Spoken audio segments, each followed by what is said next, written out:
Okay, so this week I'll be living off job seekers allowance, which is £72.40 a week. And when you first hear that, you probably think people could live quite comfortably on that amount of money if it were only for food and essentials. But we've done the maths for the average weekly expenditure and taken out all of the essential bills such as electricity, transport and so on. And actually what you have left is very little. We've calculated that the average expenditure would be a ticket on the bus from my home to Llanelli to visit the job centre, £4.90, and then another ticket to Carmarthen to do some shopping, that's another £4.90, taking just transport costs during the course of the week up to £9.80. Utilities, the average spend would be £10 a week on gas, £10 a week on electricity and £11 on water. And TV licence comes in at £5.50 a week. Add to that phone, £2.50 a week, and the bedroom tax at £10, 2 pence a week. That brings the grand total just for those essentials up to £58.82, leaving just £13.58 for food and other essentials. So that's less than £2 a day to live on. Okay, so this is my first day living off benefits as part of Community Housing Cymru's Your Benefits Are Changing campaign. I thought it'd be useful in my first blog to say a little bit about what I thought this week was about and also what I thought it's not about. And what this week isn't about is really experiencing that kind of deep grinding poverty that people who live on benefits in the longer term experience, because I don't think you can do that in a week. But what you can do in a week, I think, is to start to challenge some of the myths that there are about people who live on benefits. For example, we often hear people on benefits are lazy, people on benefits don't want to work, people on benefits have it easy. So hopefully I'll be starting to challenge some of those ideas over the course of this week.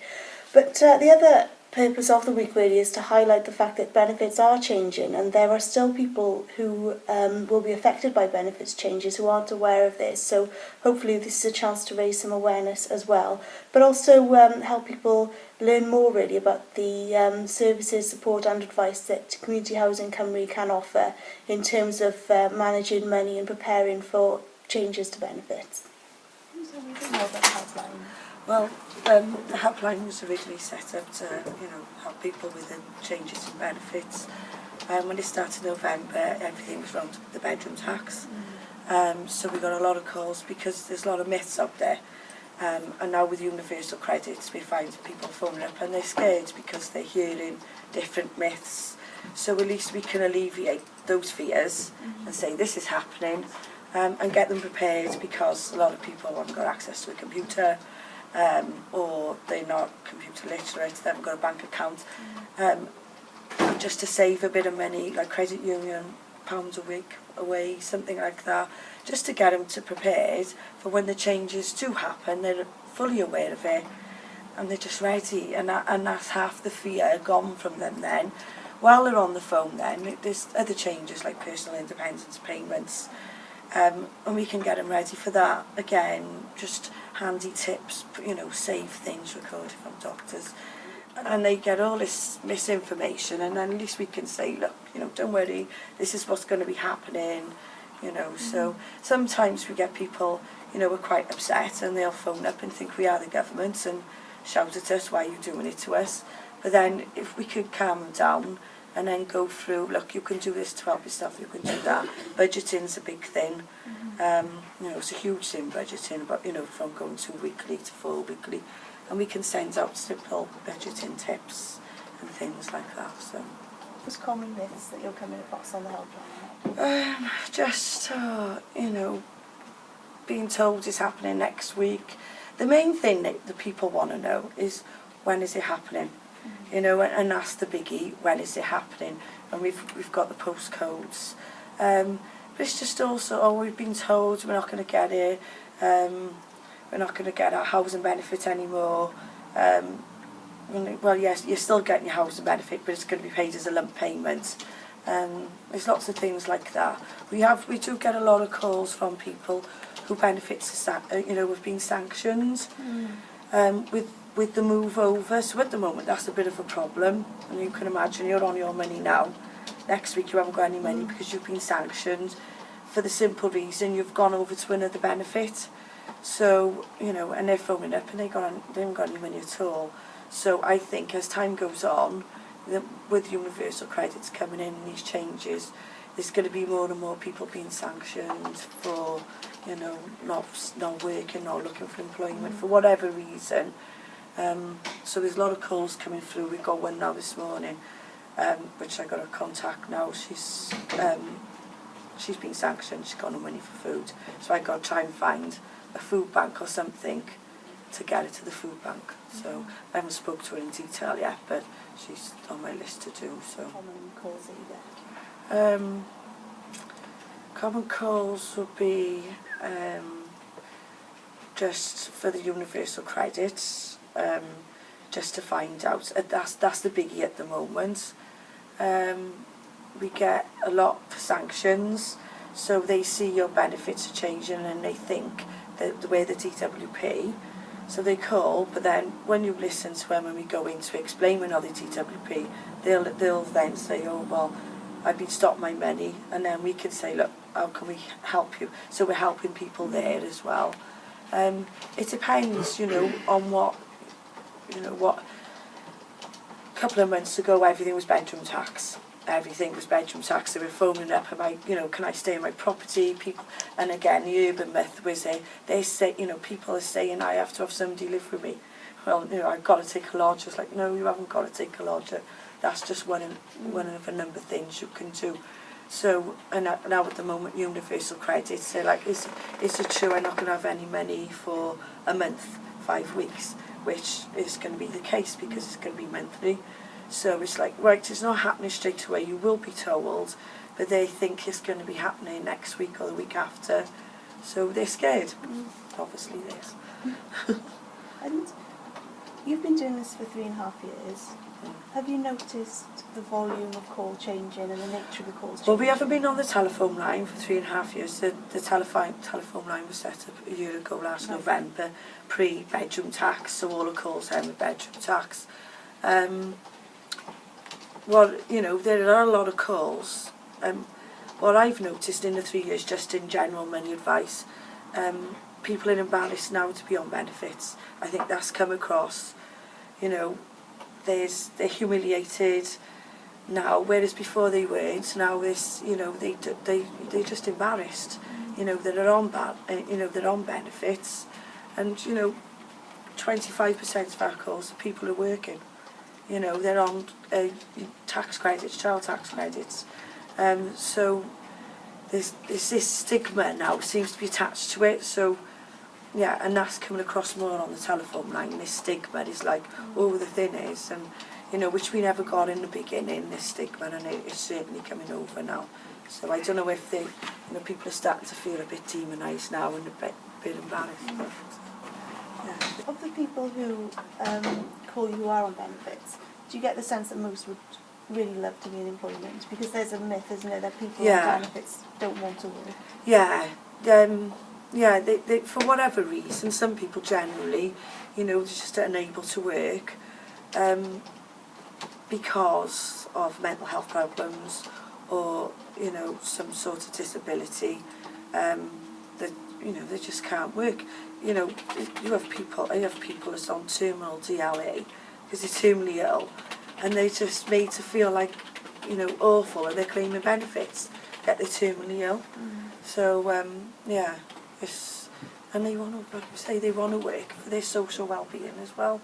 They don't want to be, you know, because it makes them worse being stuck in. So, you know, and a lot of people you do talk to, they're doing little courses to help themselves, or they're trying to help themselves in some way, doing voluntary work or whatever. So, yeah. I've just spent the last hour at the Senedd meeting with a fantastic mum of 7 whose family has been quite badly affected by the cap in child benefit payments. And just talking to the mum, even for the first few minutes, I realised that she was just smashing some of those myths that we have about people on benefits. It's particularly, you know, people on benefits are lazy and don't want to work and so on. She's worked, her husband has worked, their children work, they have part-time weekend jobs, and those children who aren't old enough to work volunteer so that their CVs are in tip-top shape when the time comes for them to start looking for employment. And she spoke really, really passionately about how important it was for her to instill that work ethic in her children and how she hoped that they would all go on to achieve their full potential. One of the key things that she did want to impress upon us, though, was the importance of having enough notice of changes to benefits. For example, she felt that this change in child benefits had just come very quickly, almost out of the blue, with not enough notice for the family to make the kind of big changes that they would need to make to cope with such a drastic reduction in their family income. During our discussion, we talked quite a lot about how life can be more expensive when you're on a low income, and by that I mean purchasing things on hire purchase, for example. Now, the mum had bought a TV and she pays £10 a month for it, which is affordable, but over the long term she'll probably end up paying twice or even more than what the TV was worth in the first place. And we also talked about how school and education can be expensive for people on low incomes, and particularly those in large families. School trips, for example. Now, payments for school trips, which take place during the course of the school day, is voluntary, and that should always be made clear to parents when they receive the letter. But then there's always a sense that if the voluntary payments aren't forthcoming, then the trip will be cancelled and all the children will be disappointed.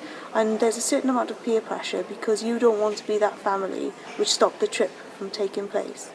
We also had a really powerful discussion about the impact it has when you lose your job and have to turn to benefits instead. And we heard how it can lead to stress, depression, family arguments, a loss of confidence and a feeling of worthlessness. So much so that somebody could just stay indoors and not even want to go to the local shop because they don't want to bump into a neighbour who asks them what they're doing and have they found work. And another particularly powerful part of our discussion was around 0-hour contracts, which this mum's husband is currently on. So they don't know from one day to the next how many hours he'll be working, if any, and what kind of income will be coming in during the course of the week. So it's unfair on the family. They're unable to budget with any sort of long-term plan in mind, and there's a sense that these contracts just have nothing to offer workers. There was some real concern about the move to monthly payments through the universal credit and the impact that would have on families who are surviving on a really, really low income, and how difficult it's going to be to budget in a monthly way rather than a weekly way at the moment. And so the best advice really that we could give to anybody in that situation would be to seek advice and help, and advice such as that which is available from the Your Benefits, a change in website, their Facebook page, their helpline and their text line, because help is out there and it's available, but these changes are significant. Okay, so it's been a beautiful day and it's a lovely evening, so you might be thinking about an impromptu barbecue or a glass of wine in the garden, or perhaps going to the local pub to sit in the beer garden with a beer for the first time this year. But not if you're on £13.58 a week, you're not. And that's something that's really struck me as the course of this week has gone on, is the fact that people on benefits have no money for the extras, for socialising, for enjoyment, or for perhaps pursuing hobbies and so on. And every single penny is spent in the most basic way, meeting your basic needs of food and other things, so there is nothing to look forward to. And that really struck me in my conversation yesterday with a mum of 7, and I asked her, was there anything left for herself after she had met the needs of all of her 7 children, and she said no, that there was rarely anything left for her, but when there was, she did occasionally buy herself a treat, and that treat was a scratch card. Right, so let's talk shopping. We worked out that I'd be living this week on job seekers allowance, which is £72.40 a week, but once we'd taken out all of the utility bills, phone, transport, bedroom tax, TV licence and so on, there was only £13.58 for the week for food and other essentials, and that works out as less than £2 a day.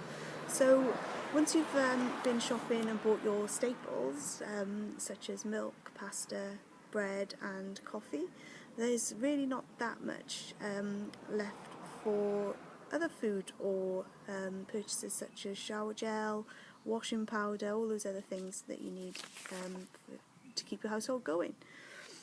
I found that I've been eating the same things all week, so that's cereal, pasta and pesto, veggie burgers, because of course meat is so expensive that veggie burgers were just a much better option, and I like vegetarian food anyway, and salad, because I'm trying to be getting my 5 a day in as well, which is really hard when you're on this very low income. I can't cook, and I don't like cooking, so my husband does all the cooking. He's a fantastic cook, but he has, in his wisdom, left me to my own devices this week, which might explain my rather repetitive diet. So what would you like to see implemented alongside the changes in benefits? Well, as a money and employment advisor for Cantref Housing Association, I go out and see vast amounts of tenants in very rural and isolated areas across 3 counties. What I'm finding is that a lot of people recognise that there's loads of support agencies and facilities out there. You can go to Citizens Advice, as Denise has said, you can engage with Flying Start. All sort of agencies recognise that there's a need for additional support, advice, signposting, etc. in relation to the changes to benefits. Unfortunately, there isn't enough money going into these services to provide all remote workers with digital facilities. With everything being streamlined onto online services and telephones, etc., a lot of people haven't got transport facilities to attend central points. A lot of people haven't got facilities to have broadband or to even have a landline to be able to access these things themselves. So when it's coming to benefit applications, etc., they're really, really struggling, and in turn they're getting sanctioned and ending up with lengthy periods of time with no money. So all advice services and support agencies with remote workers really, really need to be enabled with either iPads, laptops and remote Wi-Fi mobile units, so they can actually arrive at the property, click on their Wi-Fi, get it attached and enable people to actually have those facilities whilst they're there with them, or something like a laptop loaning service where maybe there is a certain pot of money put into providing laptops and Wi-Fi to people so they can actually have the opportunity to have these on loan for a couple of days at a time, something of that nature, so they can do job searches, so they can make applications and do the things that is required of them online without having to sort of meet the expense of it. One's 4, this one's 2, and the one upstairs is 1. So you've got your hands full. Crazy, yeah. And where do you go to then? Is it Heather's your main contact for advice on benefits and things? Well, either Heather or my Flying Start. Right. Mary. And with your weekly budget, Yeah. how does your money go? Like in an average week, what do you spend? Which are the most expensive? Well, I'm trying to think now. Well, obviously you've got the rent, but that's a thing. And then I've got water, which is £20 a week. I've got council tax, which is £30 a week. Then you've got the TV licence and electric, gas, and it's just too much. You pay monthly. Yeah, well, with my TVs and stuff, I've never bought anything brand new. I've always, that TV I managed to get off my brother and stuff, so he let me pay weekly, and it was only £100 and stuff. Do you ever find that you're falling behind then with bills? Well, I did when I was on benefits, because we didn't have much, and then when you get to the end of the week, you like to try and keep enough so you and your family can do something, you know? And so when Barry got back into work, I paid all of them off, but it's just ended up this struggling even more now, because you just don't want to. You feel like, especially if you're one of you working, that you're working for it, and it'd be nice to have a bit more. Have you ever, or people that you know, been tempted by, the loans that you see on TV? Sorry, that's oh alright, carry on. The high interest loans, all that stuff. I have gone with Wonga. I went with Wonga to pay my Littlewoods accounts because they were demanding £150 or a debt collector would come. So I had to get a Wonga loan so that I could pay my Littlewoods to stop the debt collector coming. So. So I've come to the end of my week on living on benefits. I was living on job seekers allowance, and once you've taken out all of the bills and other essentials, I had less than £2 a day to live on. One of the reasons that I agreed to do the challenge in the first place was to start to look at some of the what I think are myths surrounding benefits and people who live on benefits. And one of those is that people on benefits live in some kind of luxury, and I found that that absolutely wasn't the case. From my own experience, when you take your shopping basket into the supermarket and realise that most of what's on the shelves is completely outside of your reach, to the discussions that I had with people who were living on benefits every day for weeks and months on end, and they told me that they rarely had any treats for themselves, maybe the very occasional scratch card. I heard how people very rarely buy anything new. It was often a case of things being bought from charity shops or hand-me-downs or borrowed from relatives. The other myth which I wanted to just explore and challenge this week was the myth that people who live on benefits are lazy. And that is absolutely not the case. Actually, what I found was quite the reverse, and that people who I spoke to who were on benefits would dearly, dearly love to find work. But there is an issue about making work pay. I spoke to one young mum, and her partner had recently gone into employment, but the family were barely any better off as a result of it. And I spoke to another mum whose partner was on a 0-hour contract, and that meant that the family just couldn't plan ahead financially with any kind of certainty from one day to the next, never mind, for 1 week or month to the next. Listening in on the Community Housing Cymru's helpline for the Your Benefits Are Changing campaign, I found to be a really, really interesting experience as well, because 25% of their callers seeking financial help from the money advisors are actually in work. And I also heard at the helpline how there's a real stigma now about being on benefits. People are embarrassed for their neighbours to know and so on, and I would suggest that that's probably the outcome of the sustained attack on people on benefits, really, in parts of the media which likes to promote a scrounger mentality. And what I found during the course of this week is it's absolutely not the case, and it's quite the opposite. One of the other things that's become increasingly clear to me over the course of this week is the devastating impact that sanctions can have on an individual, essentially making them destitute overnight and completely pulling the rug from underneath their feet. With regards to specific benefits, one of the other things that I've learned over the course of this week is that, yes, we're absolutely right to be concerned about the impact that the move to universal credit will have on vulnerable women, particularly those who are in abusive relationships. When a monthly payment goes to just one individual in the household, that will often still be the man. And when the relationship is an abusive one, it can mean that the woman will be financially disenfranchised on top of everything else. And the impact of financial disenfranchisement means that you're unable to save, perhaps to escape that relationship, because often women in those kinds of situations do save some money to try and get to a point where they are able to leave. One of the most concerning things about welfare reform is just how unprepared many people are for it, and how much confusion there is out there in terms of which benefits are changing, when, how families' finances might be impacted and so on. And this has really been hammered home to me over the course of this week in my discussions with individuals who are living on benefits, and my discussions with people who volunteer at food banks, and sitting in on a money advice line and talking to money advisors as well over the course of the week.